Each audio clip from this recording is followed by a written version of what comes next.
प्रचंड झंझावात, तेजस्वी क्रांतीसूर्य ज्याच्या तेजोमय कर्तृत्वाने भारतभूमीवर लखलखीत किरण पडली आणि प्रत्येक भारतीयाचं जीवनमान प्रकाशमय झालं। अवघ्या भारतात क्रांतीची लाट आली आणि प्रत्येक नागरिक गुलामीतून मुक्त होऊन सन्मानाचं जीवन जगू लागला। पण बाबासाहेब म्हणजे दलितांचे कैवारी, मागासवर्गीयांचे उद्धार करते, आरक्षणाचे जनक एवढीच अपुरी माहिती आपल्या सगळ्यांभोवती फिरते आहे। म्हणूनच या पलीकडे जाऊन या तेजोमय सूर्याचे व्यक्तिमत्व समस्त भारतीयांना कळावं म्हणून हा प्रपंच।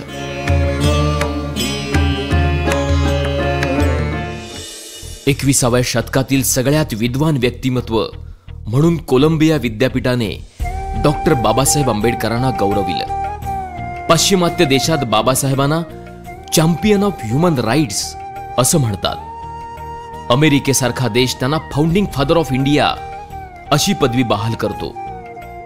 यामागची कारणं लक्षात घेतली तर व्यक्तीच्या प्रतिष्ठेसाठी, राष्ट्राच्या एकतेसाठी त्यांनी आपल्या वैचारिक भूमिकेमधून उचललेली पावलं ही पाश्चिमात्य आणि विकसित देशासाठी मार्गदर्शक हमरस्ता बनतात। म्हणूनच आरक्षणातील संविधानाचा मसुदा जगाने न्यू डेमोक्रॅटिक कॉन्सेप्ट म्हणून गौरवला आणि अमेरिका सुद्धा त्याचा पाठपुरावा करते।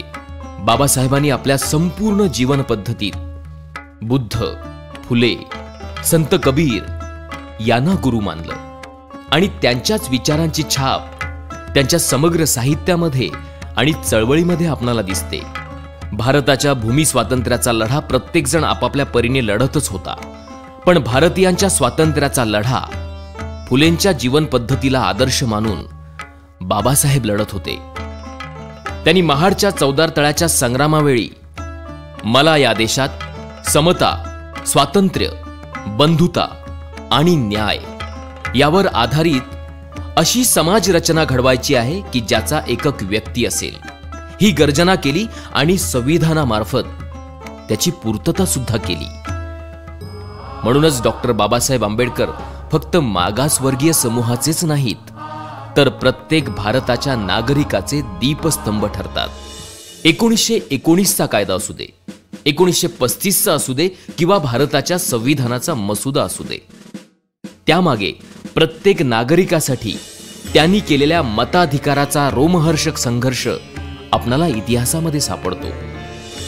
एक व्यक्ती एक मूल्य, मताचा अधिकार, स्त्रियांना सन्मान, मजुरांच्या कामाचे तास निर्धारित करणं, आर्थिक न्याय, पाणी प्रश्न, संस्थानांचे विलीनीकरण, अर्थशास्त्र अशा कितीतरी आघाड्यांवर बाबासाहेबांचं कार्य अधोरेखित होतं।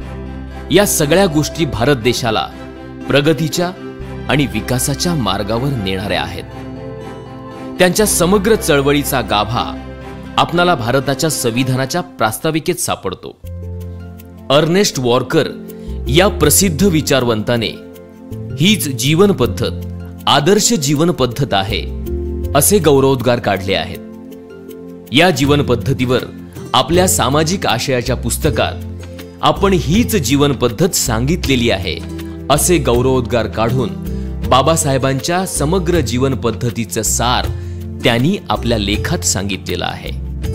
अर्थशास्त्रावरील प्रबंध प्रॉब्लेम ऑफ रुपी यामध्ये रुपयाचा प्रश्न मांडून संपूर्ण जगातील विद्वानांचे लक्ष वेधून घेणारे डॉक्टर बाबासाहेब आंबेडकर सामाजिक न्यायासह समता, बंधुता, स्वातंत्र्य, गणराज्य आणि लोकशाही या आघाड्यांवर आपली वेगळी छाप ठेवून जातात। पाश्चिमात्य देशामध्ये लोकशाही पद्धत आहे, पण त्या जोडीला तथागत गौतम बुद्धांच्या काळातील गणराज्य पद्धत अंगीकारली तर व्यक्तीच्या सर्वांगीण विकासाची पद्धत गतिमान करू शकतो। त्यासाठी दर्जाची आणि संधीची समानता प्रत्येक नागरिकाला संविधानातर्फे ते बहाल करतात आणि याच गणराज्य पद्धतीमध्ये प्रत्येक नागरिक त्याच्या क्षमतेनुसार कनिष्ठ ते राष्ट्राच्या सर्वोच्च पदापर्यंत आपली पात्रता सिद्ध करून ते पद मिळवू शकतो। ही आदर्श गणराज्य पद्धत संविधानामधून गतिमान करतात। प्रत्येक नागरिकाचं जीवनमान उंचावण्यासाठी आरोग्य सुविधा, प्राथमिक शिक्षणाऐवजी तंत्र शिक्षण म्हणजेच टेक्निकल एज्युकेशन याची मागणी त्यांनी केली होती. या व्यतिरिक्त संपूर्ण देशात सामाजिक अभिसरण होऊन राष्ट्रनिर्मिती होऊन सुसंवाद वाढावा यासाठी संपूर्ण देशाची एक कॉमन स्क्रिप्ट म्हणजेच लिपी असावी असा देखील त्यांचा आग्रह होता. त्यामुळे प्रत्येक भाषेचं साहित्य प्रत्येक भारतीय नागरिक वाचू शकेल आणि बंधुता विकसित होऊन भारत एक लोकशाही राष्ट्र म्हणून उदयाला येईल ही त्यांची भूमिका होती. आज भ्रष्टाचार जणू शिष्टाचार झालेला आहे. भ्रष्टाचाराची ही सुनामी वेगाने आपली मूल्य नष्ट करून टाकते आहे. त्यावर उपाय म्हणून निवडणुकांचा खर्च सरकारने करावा, कारण निवडणुका ही सरकारची गरज आहे. त्याचा खर्च सरकारने उचलला तर भ्रष्टाचाराला आळा बसेल आणि कंत्राटदार, काळा बाजार करणारे यांना निवडणूक लढवण्यास परवानगी देऊ नये ही भूमिका घेऊन त्यांनी आपले राष्ट्रीय दायित्व सिद्ध केले होते. प्रांतिक, धार्मिक, सांस्कृतिक अस्मितेच्या पलीकडे जाऊन राष्ट्रनिष्ठेला ठेच पोहोचवणाऱ्या या गोष्टींपेक्षा मी प्रथम भारतीय आहे आणि अंततः भारतीयच राहीन ही भूमिका सगळ्या भारतीय नागरिकांनी घ्यावी, तरच आपण ताकदवान राष्ट्र बनू शकतो याची ग्वाही देऊन राष्ट्रप्रेमाचा जाज्वल्य दाखला त्यांनी दिला होता.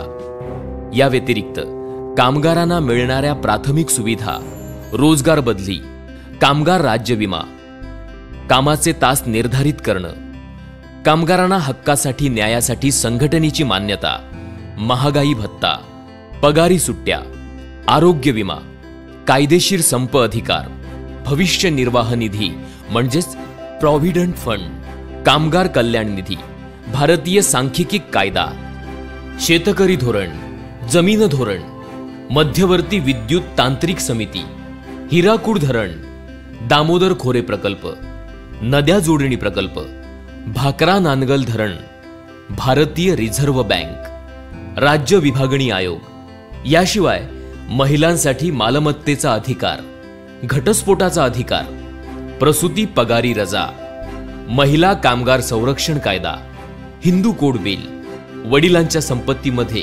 मुलांसोबत मुलींना सुद्धा समान अधिकार, अशा वेगवेगळ्या स्तरांवर बाबासाहेबांचे कार्य मार्गदर्शक ठरते आणि काळाच्याही पुढील द्रष्टा नेता ही बिरुदावली त्यांना सन्मानित करणारी ठरते. राजेशाही संपली, सरंजामशाही लोकशाहीने उद्ध्वस्त केली, घराणेशाहीला आंबेडकरवादाने आणि लोकशाहीने सुरुंग लावला. आता लोकशाही समोर आवासून उभी आहे ती भांडवलशाही. यावर जगाला फक्त अर्थशास्त्रज्ञ बाबासाहेबांची भूमिका आणि नीतीच तारू शकते. त्यासाठी मिनिमम प्रॉफिट ऍक्ट हा कायदा लागू करा ही भूमिका सरकारने घ्यावी अशी सूचना बाबासाहेबांनी सरकारला दिली होती. भांडवलदारांना सरकारने आपल्या कक्षेत ठेवावे आणि मूलभूत सुविधा पुरवणाऱ्या उद्योगधंद्यांचे खाजगीकरण करू देऊ नये. भांडवलदारांचा नफा कायदा निर्धारित करण्यात यावा ही भूमिका घेऊन बाबासाहेबांनी भारतासह जगातल्या प्रत्येक लोकशाही सरकारला प्रगतीचा मार्ग दाखवला होता. गरज आहे ती त्यांच्या आर्थिक न्यायाचा रस्ता पकडण्याची.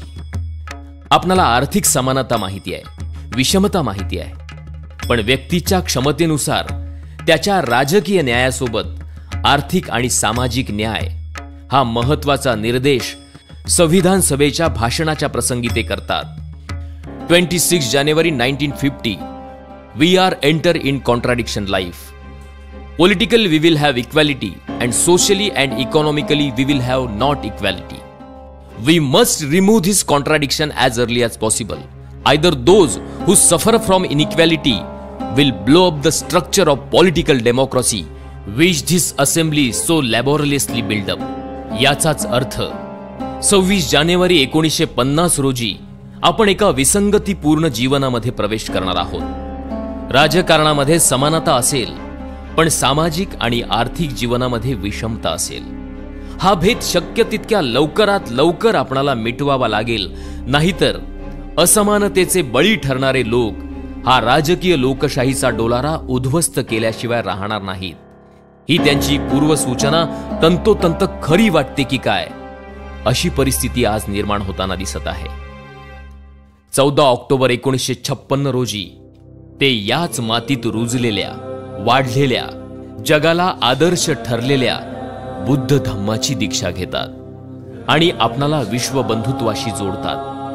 बुद्ध धम्माने तुमचं, देशाचं आणि जगाचं कल्याण होणार आहे ही जबाबदारी ते आपणाला सांगतात आणि आपण केलेली ध्येय योजना पूर्णत्वाला नेतात. मैत्रीच्या, बंधुतेच्या निर्मळ प्रवाहात आपणाला बाबासाहेबांनी आणून ठेवलं आहे. केवळ जात, धर्म, वर्ग, मागासवर्गीय या पलीकडे जाऊन आदर्श मूल्यांची रुजवात करून जगाला आदर्श ठरेल असा आंबेडकरवाद बाबासाहेबांच्या अथक संघर्षातून निर्माण झालाय आणि त्याच विचारांच्या पालखीचे भोई आहोत आपण. आयुष्याच्या संध्याकाळी बुद्ध धम्म, संविधान आणि गणराज्य म्हणजेच रिपब्लिक ही 3 रत्न आपल्या हाती देऊन आपणासमोर लोकशाही राष्ट्र उभारणीचं दायित्व ते ठेवतात. गरज आहे ती न कळलेले बाबासाहेब समजून घेण्याची, क्षितिजा पलीकडची त्यांची दृष्टी अभ्यासण्याची आणि या रत्नाची पारख करणारे रत्नपारखी होण्याची. तरच झाडापेक्षा मुळांनी खोलवर गेलेले बाबासाहेब आपणाला समजतील आणि त्यांच्या विचारांच्या छायेत प्रत्येक नागरिक विसावतील. जय भारत.